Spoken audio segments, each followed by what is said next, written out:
And I think what I want to say is both I felt very acutely in that moment. Cheryl does not have a father in her life. And in some ways, a lot of healing to do from that relationship. And also, on the other side of it, incredible gratitude that I do have a dad who's still alive, and not just still alive, but vital and still teaching me things, and still sometimes in ways that are even uncomfortable for me, trying to help steer me along the right path or help me find the right path. And so you're right, just for the chance for people to just stop for a second and express gratitude, if that is what they should be expressing for their fathers. So, Well, thank you. And I hope you know when I said that to you, it wasn't that sort of like, why do you get this and I don't? no, But I no, no, think yeah, that I know I was speaking for a lot of our listeners. right, When you don't have something, you notice the people who do. yeah, And I think something especially as powerful as a father or a mother, it is a sort of thing that can be really invisible. If you have your parents, you've taken them for granted, as you should. These people are essential to you. They were there from the beginning. right, And you don't necessarily have a consciousness that not everyone around you has that. I've always struggled with Father's Day. It's always been a painful holiday for me, really, since as far back as I can remember. I was aware that I didn't have a father. But so there always was this sense of, okay, it's Father's Day. Should I send my father a card, even though I have really no contact with him? Every once in a while, when I did have contact, it was ugly. Should I go buy him a card? And then, then there were later in life, it was like, of course I shouldn't. And I'm not going to acknowledge this holiday for this man who hasn't been a father to me. And yet it was all the people around you are celebrating and honoring this figure who has abandoned you. yeah, And I know, gosh, we have so many people listening right now who are in that position. yeah. And, now in my adult life, Father's Day is not a grief for me. First of all, I was indifferent to it. And then once I had kids, now it's really about celebrating my husband. One of the great miracles of my life is getting to see Brian, my husband, be such a wonderful father to our children. Yeah. So I feel nothing but celebration on this day and gratitude that I get to have a little bit of that given back to me, and seeing the ways that my kids take their father for granted. Yeah. Well, so this show is for the dads, ours and everyone's. And I want to read this letter before I start weeping. All right. It's a really fascinating letter. I ever since we got it, I've been turning it over in my mind. It's so fascinating to me. It's well, here it is. Dear Sugars, I write to you today as the new father of a beautiful baby girl and the husband of a lovely, supportive wife. I recently finished my PhD in the humanities and am in the midst of trying to land a job, which I hope can allow me to both grow as the scholar that I've trained to be and as a co-provider for my family, along with my wife, who has a great job she enjoys and that pays well. All that to say, my life is full of the new joys of parenthood, a sense of completion, and the excitement of new horizons, or at least this is what I imagine I should be experiencing right now. Instead, I'm experiencing a severe blue period flare-up, one of the most severe that I've faced in years. It's been hurting so bad that my body actually aches, and lately it's literally making me sick. I've suffered from a mild case of bipolar disorder for years, which means I can more or less function even during low periods. But I'm hating myself for hating myself, if that makes sense, because of all the good in my life, especially our new baby. Why can't I be fully present when I'm with her? Why hasn't what I thought would be the utter joy of having her in my life ended the selfishness that is my self-loathing? Sugars, let me be totally clear here. I'm in the care of mental health professionals who have taken good care of me for years, and I have a solid support network outside of my immediate family. I'm in touch with all of them about this latest episode, so I'm not in danger. I don't demonstrate any self-hating behaviors in front of my daughter, though I'm worried I might do so unconsciously. I care for her, feed her, put her down for naps and bed, all with smiles and giggles and snuggles, even when my own pain sometimes makes me not fully present. But the questions remain. Why haven't I gotten over this narcissistic self-loathing when I have a new life that is now dependent upon me for care and love and for her own sense of self? And perhaps most importantly, how can I make sure that I don't pass down any self-hating behaviors or attitudes to her? With great respect, father of a newborn with the same old blues. The same old blues. I think one of the biggest shocks of my life is that whenever anything really good has happened to me, there's this Yes. feeling like, oh, now I'm going to be different. And my life is the same. My life is the same. Guess what? Knock, knock. It's still me in here. Right. It's your inner life is the same. And this is a man who has just had two great things happen to him. One, he's become a father. Two, he's finally finished his PhD.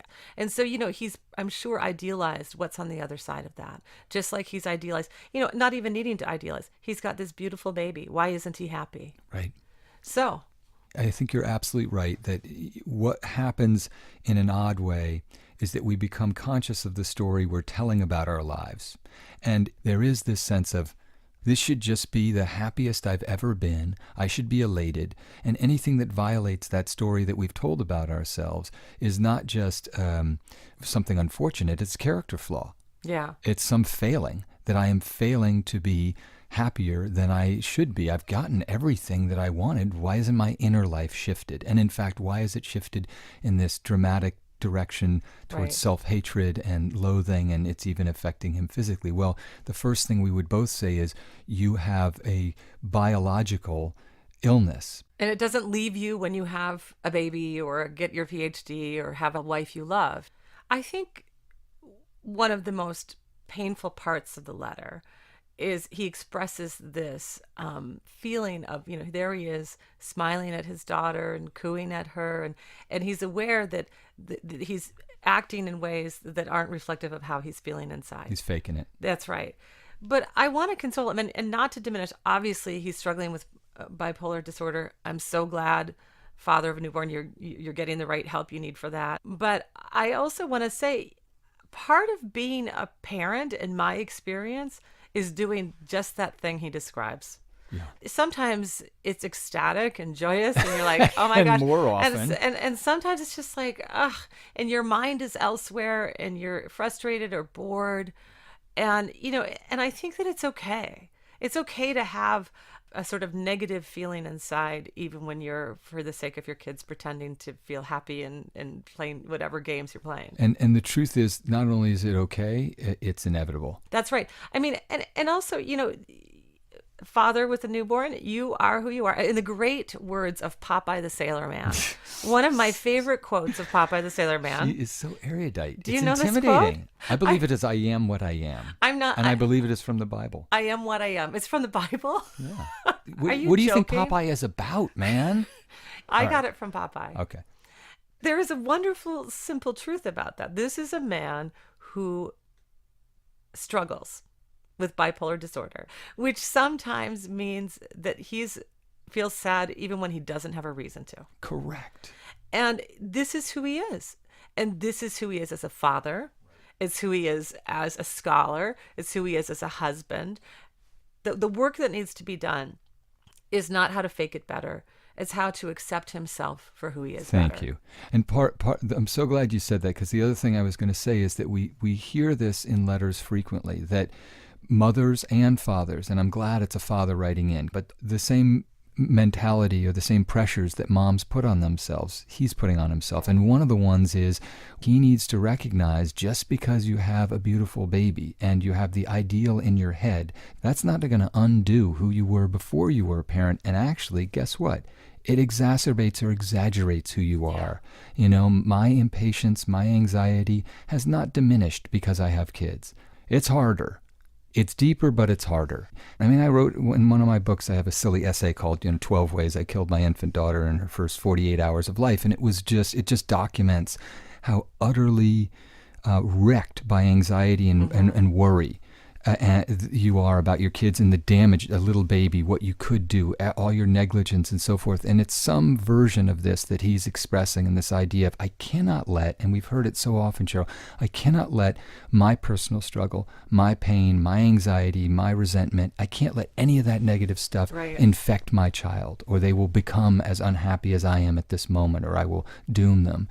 And, as a culture, we have got to adopt the idea of good enough. Yeah. The good enough mother, which Donald Winnicott, this psychoanalyst, talks about, who studied so many mothers and children, and also the good enough father. And one of the principles of that is You are not an illusion. You are not some miraculous being who is somehow endowed with a new patience and fortitude and strength. You are who you were before you had the child, and now you're a more stressed out version. And you're not going to do it right even half the time. And the question isn't what you did wrong, but how well you manage your disappointment in yourself, and also making sure that you are loving and caring for your daughter. And I have no doubt that this guy is doing that. To wrap up, I think what we're saying to you, father of a newborn, is that you're okay, that you're doing the right things, you're aware of managing this disorder, that you want to lessen the impact on your daughter. It is going to have an impact. I mean, we have the parents we have. If you have a father who's impatient or a mother who worries a lot, that's the kind of father you have, and that's the kind of mother. Yeah. If you have a father who has bipolar disorder, that's the father you have. And that doesn't have to be a negative thing. The fact that you're looking at your daughter and laughing with her, that is what she needs right now. That's what's teaching her who you are. It's not about whether you're feeling conflicted inside. She sees your smiling face, and this is what she will carry into her life forever. And as she gets older, father of a newborn, if you treat what is sorrow and pain as quote-unquote narcissistic self-loathing, then that's what she'll learn. That when she's feeling pain inside, when she's feeling blue for whatever reason, she should label it and beat herself up for it. Don't teach her that lesson. Don't. You're in pain right now. You expected to feel elated, and instead you're in a tailspin. You're in a depression, and she needs to see you managing that as best you can. I grew up knowing that my father had wanted so little to do with me that my mom had to bring him to court and have a paternity test performed when I was 2 years old in order for him to pay my child support. Throughout my childhood, I sent him letters with my school pictures touting my accomplishments. Straight A's, soccer star, a good Greek girl. He is full Greek, an identity which my mother successfully encouraged me to identify. He never responded. By high school, I decided to stop sending these letters. When I was 18, he finally responded to an email I sent him, and we corresponded that way for a few years. In these emails, and later in phone calls, he was very superficial. I'd share my personal challenges in hopes that he would do the same. I'd mention aspects of my personality that I knew I got from his half of me, hoping it would stir some emotion in him. It didn't. Someone listening into our conversations would have concluded he was my mentor, not my father. When I was 21, he flew to my home state to see me. When we made eye contact the first time, I felt an electric surge run through my body. He had the same eyes as me. That weekend, I finally asked all my burning questions and told him, unsolicited, what it was like for me to grow up without a father. Driving home afterwards, I sobbed and finally acknowledged the hope I'd nurtured all my life. That as soon as my father met me, he'd fall in love with me. He'd swoop in and save me from my chaotic life and offer me the comfort and ease of a home not burdened by poverty and mental illness. Before he and I said goodbye that weekend 2 years ago, I asked him if I would see him again. He replied that since I would be moving to his side of the country in a few months for graduate school, he'd come to see me once I'd settled in. Well, I'm now 2 months away from graduating, and I'm likely moving away. He and I speak every month or so, but he's never mentioned coming to see me again. I've tried to be direct with him about my wishes, but I fear I'm like a needy girlfriend who comes on too strong.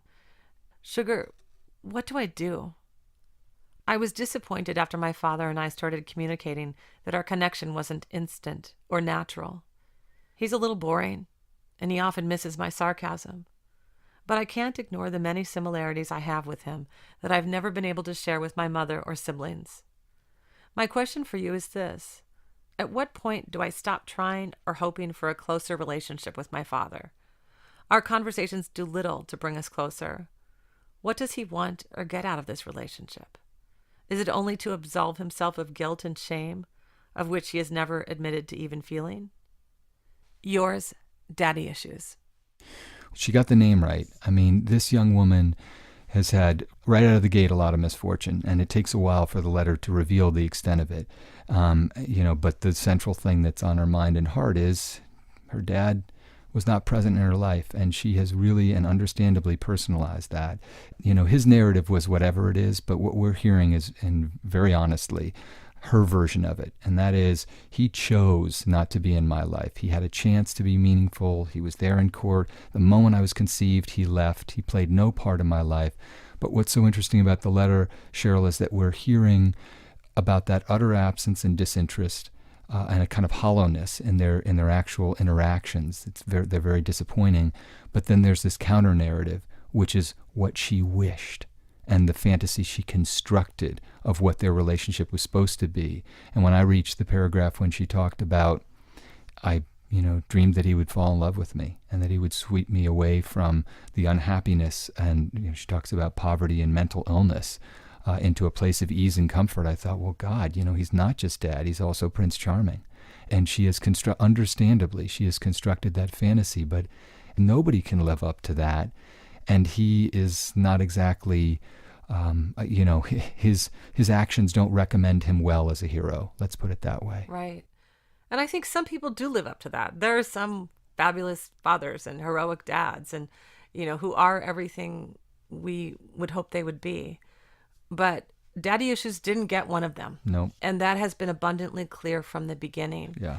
And I think that you're so on the mark here when you say, sadly, the problem is she does need to let go of this incredibly reasonable wish, which is that she would have this father who, it turns out, did love her all this time and did want to be a part of her life and did want to know her. Yeah. And she now has proof that he isn't that guy.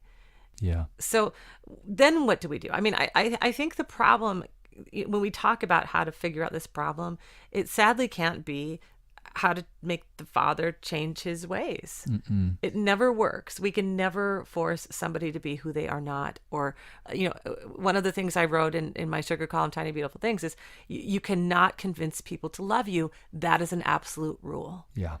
It's the harshest truth of my life. It's also a guiding light. Because once you realize that, once you accept that love isn't something you convince people to do, it's actually on the other side of that truth is liberation. Yeah. And then you go around finding people who you don't have to convince to love you. Mm-hmm.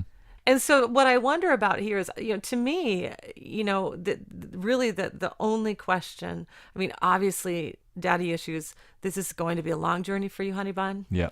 You are young. You're doing great. You're doing great. I mean, you're reaching out to your dad. You're trying to make this work. You're in touch with what you hoped it would be. And you're feeling the sorrow that you feel when you find out it isn't. But, what the next thing is what do you do with the facts? What do you do when you know that this is how it is? And so I always think it's like, you really need to pull the narrative back into your own life. This is your choice. It's not your dad's choice anymore. When you were 2, it was your dad's choice to say, right, I don't even know if she's my daughter. Thank you. Right? But it's your choice to get to be the kind of daughter you want to be. Do you want to have a relationship with the man who you've come to know as your father? Do you want to have a relationship with him? Is that relationship, worth the sorrow it puts you through? And what do you get from it? Mm-hmm. What's interesting to me, what's the most hopeful part of this letter, is it isn't true that her father in her adult life has said, I don't want to have a relationship with you. There's this very interesting line. Someone listening into our conversations would have concluded he was my mentor, not my father. Well, obviously, she doesn't just want a father. She wants a supercharged rescue me from my unhappiness father. But mentors, not bad. I don't mean to be glib, but he is offering something. And if someone was listening in, they would say, well, that's not what we would expect of a father. We'd expect deeper intimacy, deeper connection, deeper support. But he's offering guidance. He's a mentor. He's there. That's something. That's not nothing. Yeah. And I guess I want to say it like this. It's a hard thing to try to do, especially with a dad who has clearly failed or not lived up to basic emotional, financial responsibilities to his daughter and caused her great pain and anguish. But it might be instructive to think about his life and his version of it. Mm-hmm. I think it might make it easier to step a little bit outside of the fantasy of what he should have been and think about who he was as a young man when he decided to take off. Mm-hmm. And from his worldview, what pressures he was under, what he couldn't face and why he couldn't face it, why he made the decisions he did. That's not actually an easy thing to do, especially when you have every right to say, I was 2 years old. Didn't you love me? Didn't you want to care for me? And then what that forces you to do is confront, no, he was the kind of person who didn't. Yeah. And now as an adult, what he's able to summon is, a very partial kind of love. I don't even know if we'd call it love, right? Yeah, we could say maybe it's support. And actually, the trajectory is good in a sense. He's gone from being nothing to being a mentor. Sure. And so maybe there's a cause for hope. Maybe that's a little ember that, but you can't blow on it with the full force of every expectation of your soul that he's going to become somebody who loves you and rescues you from the sorrow of your childhood, even though he's partly responsible for that. Right. My question for you, Cheryl, and it might be too personal and maybe you don't want to take it up, but you faced a similar kind of choice and made a different decision to not have a relationship with your dad. Would you talk a little bit about how you worked through that decision? Because it's clear, or at least it seems clear from the outside, that you said, I'm not doing myself any favors by trying to have a relationship with this person. It's damaging to me. But that's a place that you get to. Well, and I had a very different dynamic with my father. My father, really is abusive, and he's somebody who, will often try to harm the people he's close to. But what I did throughout my life, all throughout my adolescence and my adult life, I would every few years have some kind of communication or contact with my father. And every time I was trying to see if he could be the father I hoped he'd be. Yep. And so I really deeply relate to your daddy issues when you say that that you had this fantasy that your father would meet you and fall in love with you. I have had this fantasy my whole life.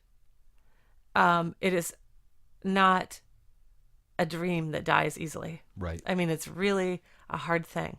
It's a lifelong, sad, hard thing, and it's a real loss that you suffered. And so I really have so much, I empathize with you deeply about that. And what I did is I found that every few years when I would talk to my dad or have some sort of exchange of emails or letters, is that I always found that my dad was the same person. Mm-hmm. And I each time then made the decision to protect my own life and my own heart. Yeah. And I said, I can't have a relationship with you. And this went on and on and on until I was 39. And at that point, I had grown up enough and I had become a mother and I had really built my own life and evolved psychologically and healed so many of those father wounds that I have, that my father and I had an exchange that I actually wrote about in one of the Dear Sugar letters, where he, essentially, I asked him to account for our life. I asked him to account for himself. I said, I would like to have a relationship with you, but I need you to explain to me why you made the choices you made. And I don't mean that in a judgmental way. I mean, just explain, what were you thinking when you did this? Right. And he responded by saying, don't ever contact me again. I'm so glad to finally be rid of you. Wow. And he said many other things too, much more hurtful things. And something inside of me then, that was the end for me. Yep. When my father said, I'm so glad to finally be rid of you, what I realized is it was the end. Yeah. So I walked across that line where I did actually say, I don't have a relationship with my father and I never will again. Yeah. What we can imagine your father was feeling was tremendous shame. And that's the moment where you realize, okay, the force of his shame is greater than his ability to love and seek absolution. That's it. You saw it very clearly. He's too ashamed to get into this discussion. Right. And rage. There was rage and shame, which are, the same thing, right? I think that rage arises directly from the shame. The rage is a cover story for the shame. And I think that daddy issues, you're flirting with some of the same dynamics here. You're still hoping that he can be lured out of his hidey hole, but you're also afraid that you're going to scare him into hiding. And the truth is, you probably will, with a certain emotional intensity that just isn't in his human repertoire. And also, you're basically saying, as Cheryl said, I think wisely and bravely, I want you to face this. I want us to face it together and have a conversation about what happened. I'm not okay with just pretending that this betrayal didn't take place. Right. And that's your due, that's your right. And the reality is that he's probably not ready to do the things that you desperately and honestly want him to be able to do, whether that's answer for his previous actions or connect to you as an adult and provide you love and support and meet other relatives. And you have to try to make your peace with that. And, that's easier said than done, right? Cheryl's one of the braver people that we all know, and from her work and everything else. And there you are at 39.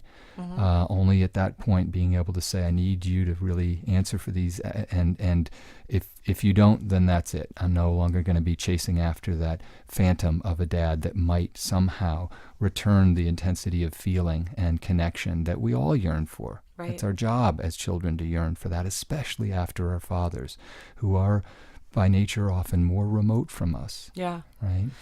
There are so many people out there who have the father in their life and they wish he were a different guy. Yep. And so, I do think I keep returning to this. The decision you need to make is, are you willing to accept that that guy is your father? And then what do you do with that? Do you see him once a year and call it good? Do you talk to him every couple months like you've been doing and, accept that with some grace? Or do you just say, no, it's unbearable for me to be constantly disappointed. Yeah. All of those are valid choices. Right. We have this wonderful guest. Yeah. I think he might be able to offer daddy issues some insight. 10 Ways to Sunday. And I have to say that part of the reason I became a writer, we read these great books and we go, oh my God, I just want to do that. Right? Writers, jealous readers. The Lone Ranger and Tonto Fist Fight in Heaven was a revelation to me. Sherman Alexie's, I think it was his maybe first or second story collection, but it was just like, holy cow, this is storytelling, this is literature, so beautiful, smart, plain spoken, whatever. It's part of the reason I became a writer. And I'm absolutely fascinated to hear what his big, capacious mind makes of this, because he's both a dad and he's written in very painful, straightforward ways about the experience of fatherhood himself and also having a father who is present but troubled. I should mention that his new story collection, which includes some of those beautiful stories from The Lone Ranger and Tonto Fist Fight in Heaven, is called Blasphemy, New and Selected Stories, which is awesome. So let's give him a call.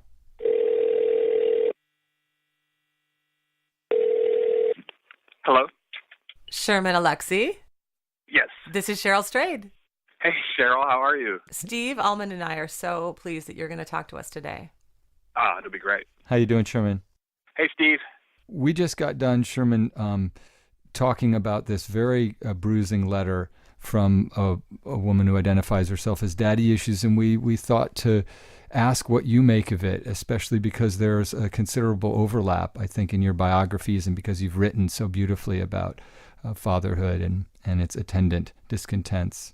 Well, the first thing I thought about in the search for a connection to your past, your missing past, I thought about, as you may or may not know, for generations, Native American children were taken from their families under very, very dubious legal reasons and adopted out to non-Indian families, and we call them lost birds. And I know lots of them, and in particular, my first cousin was adopted out. This white family actually came to the reservation to adopt my mother's child, but that baby died, was stillborn. So my aunt gave birth a few days later, and they took that baby, which was my cousin.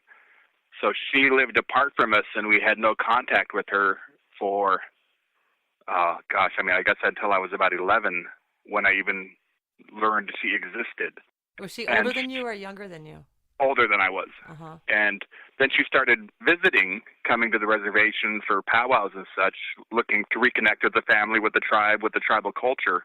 And she was from the city, which, as I know her as an adult now, of course, she was from Vancouver, Washington, which is hardly, a city in the way we were imagining her to be from, Oz or something. Right. Because she dressed city, she talked city, she was incredibly beautiful, and she just was this sort of mythical creature to me.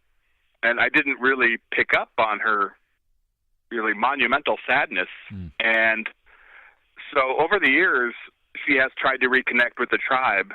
She's lived on the reservation. She's worked on the reservation. And it always ends up in some major disappointment. Yeah. And this is often the story with lost birds, that they go looking for some connection and can't find it.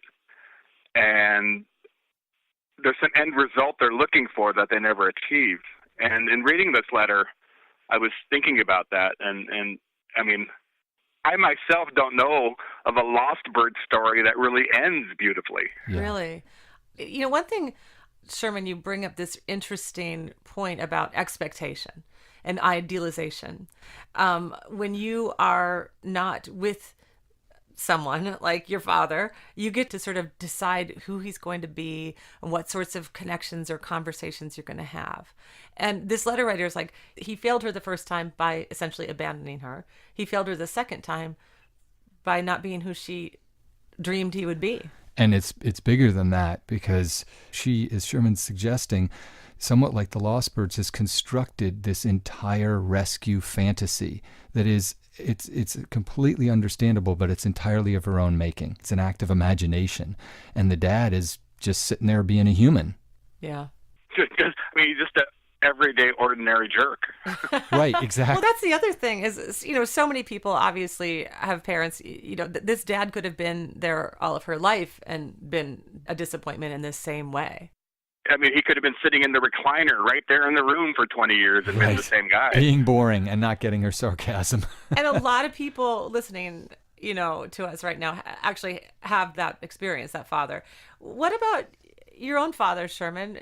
Tell us about your relationship with your dad. Oh, well, you know, he's been gone now for 12 years, which is just amazing to think about. But it was an intense relationship. He was a lifelong alcoholic. He died of alcoholism, kidney failure. And he was an extraordinarily talented young man who was always burdened by the fact that his father died in World War II and his mother died 6 months later. So my father was essentially a war orphan. Yeah. He had a similar high school experience to mine, where he was the only Indian in his school and ended up starring in all sorts of ways. But unlike me, who had him, he had nobody. Yeah. And in the aftermath of high school graduation, just fell apart. What was his relationship with your family specifically? Because I know he was not present. Well, no, much of the time. He was always there. He was a binge alcoholic. The thing he would do is he would start drinking and then leave the house and be gone for, you know, anywhere from 1 day to 2 months and be gone. I mean, how did you come to terms with having a father like that, who was somebody who was there and not there? I mean, you'd go to him. I mean, he mostly stayed in his bedroom when he was home, watching TV or doing crossword puzzles. So, of course, I remain a massive TV and crossword puzzle fan. So, in fact, doing a crossword puzzle while watching TV is one of my probably most common pastimes. You know, I own every crossword app there is on my iPad. Wow. So there's a desperate quality to it. So in trying to connect with him, I did the things he did. You know, he was a hoarder of weird things, not messy things, but he called himself a collector, but it would be weird shit. Like, he kept every People magazine ever published. So I modeled myself after him. But on the other hand, though, he, for instance, never missed an organized basketball game I ever played in. Right. You know, one of the things that I'm struck by listening to you talk about your father, it just makes me smile, because I do think that, you know, you took what many people would characterize as a really difficult childhood with a father who really wasn't what we, you know, hope a father will be exactly. And you decided to turn it into something positive in your life. You're resilient about the fact that, you know, you have these crossword apps on your phone. To me, that's not necessarily a negative thing. It's a way of like keeping the father love that you did have alive in your life in a way that's not destructive, but is really kind of sweet. Well, making the best out of what little he could give me. Right. Yeah. Which is, you know, the movie you wrote, what's the name of it again? Smoke Signals? Yeah. Smoke signals, right? Yeah. I want you to know that every Father's Day, and I have not a great father story at all, but every Father's Day I go onto YouTube and I watch that wonderful piece of the film that I believe is a poem by Dick Lurie, my poetry editor. yeah. And you know what I'm talking about, right? That about the poem. And it's How do we forgive our fathers? How do we forgive our fathers? Oh, my husband and I both just watch it and weep. How do we forgive our fathers for leaving or for staying, for shouting, for never talking at all? And then the last line is, if we forgive our fathers, then what is left? Yeah. But it sounds like, Sherman, you did forgive your father. I'm curious, as you were, becoming a star in high school and then obviously going on to just do brilliant, important, creative work. How did you interact with your dad? Was he aware? Was he proud? Was he supportive? Were you conflicted? What were you feeling as you were transcending what he was able to do? Well, I remember the first time in college from a writing class, I was home for a break, and I showed him a few of the poems, my early poems. And he read them, and he goes, yeah, these are interesting to me, but why would anybody else be interested in us? But I will tell you this, for being so nakedly autobiographical in my work and often dealing with very painful subjects about him and my mother and my siblings, when I give readings in Spokane, they're all there in the third row. Wow. Yeah. So he was proud, I think baffled by it. But if you've seen me perform, I can be pretty funny and pretty crass.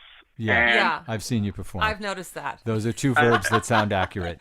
And I'd look out there, and he was an amusing guy, but he certainly was not crass at all. But I would look out there, and there he'd be, dying laughing. And I don't think any audience member has ever made me happier to see laughing than to look out there and see my dad. Especially near the end when he was so sick that he could, barely react to anything at all. And he couldn't really laugh big, but I'd see his shoulders moving. That's so great. I think that question that we just posed is, how do we forgive our fathers? That's a question where I think we're all asking of all the people in our life. Like, how do we forgive the people we love for being who they are? And for, failing us sometimes because they are who they are, whether that be a raging alcoholic or, in this case of this letter writer, daddy issues, has this dad who is not who she wanted him to be. And he never was. And he also wasn't in her life. And here's the deal. He probably never will be. He probably never will be. But I'll tell you, Cheryl, what's so profound about that Dick Lurie poem is that last line suggests that in a certain way, and I'm interested to hear your guys' take on it, that our preoccupation with who our fathers were, the sins of our fathers, the grievances we hold against them, are in a way what keep them alive in our life, would allow us to hold on to them. Because after all, if we forgive our fathers, what is left? So in a certain way, she's keeping her father alive. It's a fantasy, it's doomed to disappoint her and all the rest of it. And we can sort of point at that and say, well, she should try to get over it. She's damaging herself, she's hurting herself. But it's also keeping in her own way, in her own formulation. I think part of what's heartbreaking about that poem is, well, that's what we are all doing. We keep alive the people who we're disappointed in by re-experiencing our disappointment in them, which contains within it the fantasy that they'll somehow, someday be different, better, more connected to us. Yeah. So, Sherman, how has it played out for you as a dad? Do you feel echoes of your experience in your relationship with your dad in dealing with your kids, or do they, point that out to you as kids sometimes will? Well, I am currently talking to you from my basement office / man cave / bedroom / place I flee the rest of the world. So I have replicated plenty of my father's behavior with my own son. Mm-hmm. Right. Consciously, unconsciously, subconsciously, I don't know, but I'm sober. Right. Yeah. And did that sobriety rise out of essentially your father's life? Well, my drunkenness was part of that, and then my sobriety was part of that. Right. Mm-hmm. Yeah. I wonder, Sharon, and this is just speculative, it might be total nonsense, but the nature of your career is that you are away from home a lot. Is there something that sort of replicates a dad who's at home but then is gone for long stretches? The binge leaving? Oh, the hell binge yeah. leaving. Yeah, okay. That's what I was getting at, yeah. Yeah. The absence, of course. The pursuit of loneliness. Yeah. It's astonishing how often I find myself in positions where, wait, I'm lonely. How did I do this again? Yeah. Shit. I got my crosswords. You've got your crossword exactly. So Sherman, any last words of wisdom or advice specifically for this young woman at this moment in her life where she's trying to figure out what to do with this dad who's not living up to her expectations and hopes? Stop watching Hollywood movies.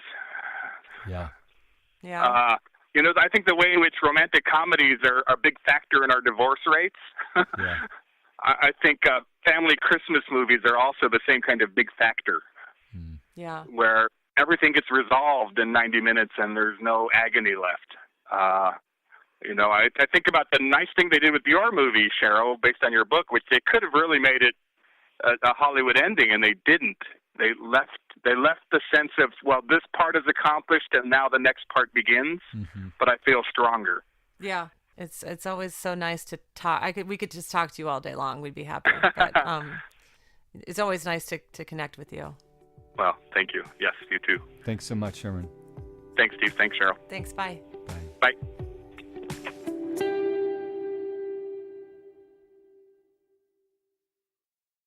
Last Seen, a new podcast from WBUR and the Boston Globe, investigates the largest unsolved art heist in history.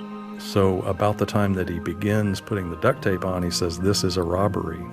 The theft of $500 million worth of art from the Isabella Stewart Gardner Museum in Boston. When the FBI says, we solved it, we know who did it, it's like, no, you don't, because you don't have the paintings. Subscribe and listen to Last Seen now on Apple Podcasts or wherever you get your podcasts. Sponsored by Samuel Adams and ADT Smart Home. I'm Michelle Goldberg. I'm Ross Douthat. And I'm David Leonhardt.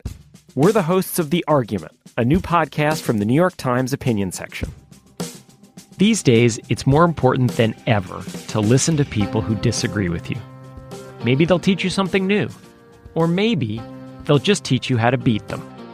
So listen to The Argument from the New York Times. Subscribe on Apple Podcasts or wherever you like to listen.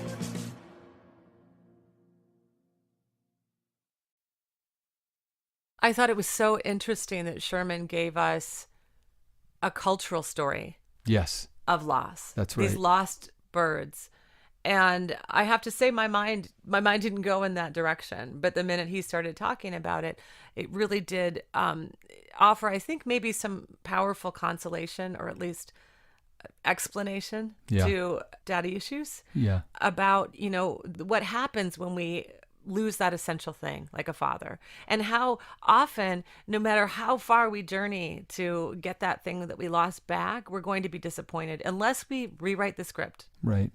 You're right. It has to be rewritten, because what he was doing is saying, look, it was almost ethnographic. Many children, we must have a dozen more letters that have to do with father loss in this way, and they're all in different ways. Maybe it's divorce, maybe it's somebody who was cold and cut off, but it amounts to the same thing, father loss. And these lost birds all have one thing in common, two things in common.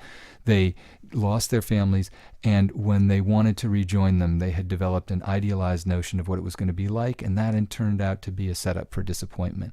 And that's illuminating, because daddy issues, you can now hear, this is your story and has particular dimensions and disappointments and geographic locations and family culture, but it's actually a lot of people's story, and they go through the same arc of they lose, then they idealize that loss, it becomes the object of affection and obsession, and that becomes a setup for utter disappointment. And that's the sense in which the script needs to be rewritten, so that we can have, and this is true of fathers internally, if we think about the first letter we talked about, they have to have a realistic version of what fathers can do at their best, which isn't perfect, and what fathers do, which is sometimes abandon their kids or neglect them or harm them in ways that are unforgivable. And the impossible task is to somehow forgive them and allow ourselves to give up on the idea that we can hang on to some idealized or villainous version of them. They're people who failed us, and, you know, in their own odd way, they were helpless to do otherwise. Yeah. I hope that daddy issues listen to this whole episode, because really we talked about so many different kinds of fathers in the course of our conversation. And we have the pretty dang good father. We have the pretty dang bad father. That's you, Rick Almond. All right, that's you, Cheryl's dad. Yep. We have Sherman's father, who was a mix of things, and yet always there for Sherman in the end. You know, and we have the first letter, that the father of a newborn, telling us about his fatherhood and what he's trying to do and doing. And I think that what we see is like there is no one father, even though we all know exactly, you know, we all know the narrative of what the good father is. Right. And that's the father we all want. But it isn't the father we all get. No. So then you have to say, what am I left with, and what decisions am I going to make about my own life based on that information? Right. And I would say that daddy issues, that's my best advice, is that it is about her life. It's not about her father's choices. It's about her choices. Yeah. And it's true. It's important what Cheryl's saying, daddy issues, because the way your letter closes is very much directed at your father and speculation about your father. It's the echoes of those last lines of the Dick Lorry poem. If I forgive my father, then what's left? I'm still hanging on to, is there some formula? Can I find a way to get closer to him? What's happening inside him? What is, if I could open that great mysterious vault, even though I know it's empty, you know, if I could somehow do that. And that is actually, what you're missing out on is the creation of your own life and your own story, and the acceptance that that does not include a father who was able to love you and support you as you wished and deserved.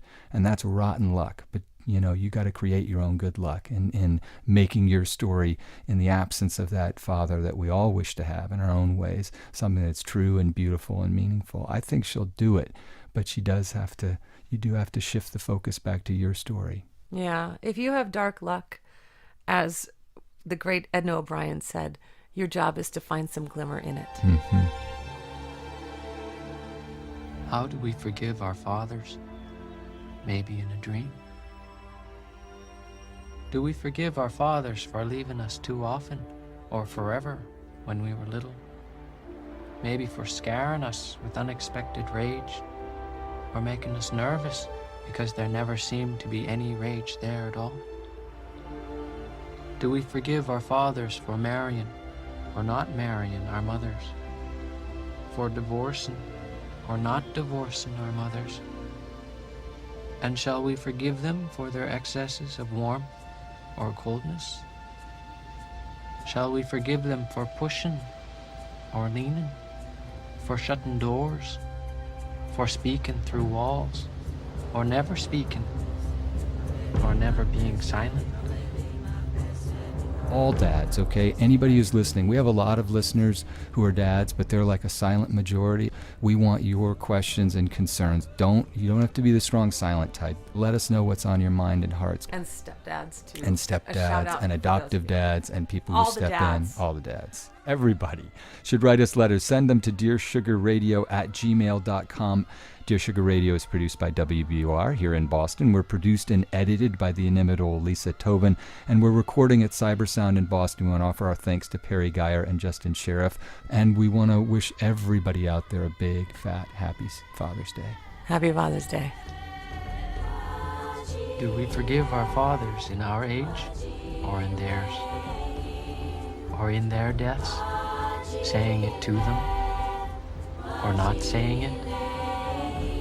If we forgive our fathers, what is left?